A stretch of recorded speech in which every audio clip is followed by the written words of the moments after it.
心靈交響曲，看與聽，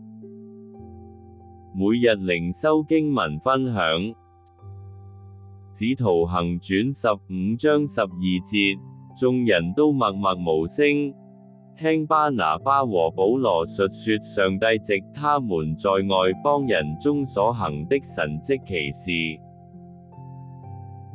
保羅在大馬士革的路上，從追趕基督徒、迫害教會，轉向竭力的向外邦人述說神的救恩。在為主廣傳福音初期，得着弟兄巴拿巴在裝備過程提供幫助，使他能在平靜安穩裏曉得耶穌基督賜給他的使命，向非以色列人傳福音，引起已受割禮的猶太人來爭辯。保羅與巴拿巴來到耶路撒冷，在教會召開會議，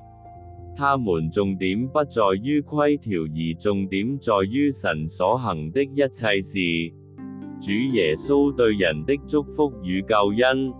也吩咐眾人要禁戒拜過偶像的污穢食物與不同的奸淫行為。來，我們一起禱告。當眾人為主耶穌廣傳福音的時候，人們也會看着各人的生活行為，講傳容易，活出來有阻礙。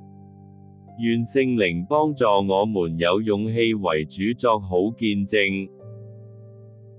以上禱告，奉主耶穌基督的名向神祈求，阿們。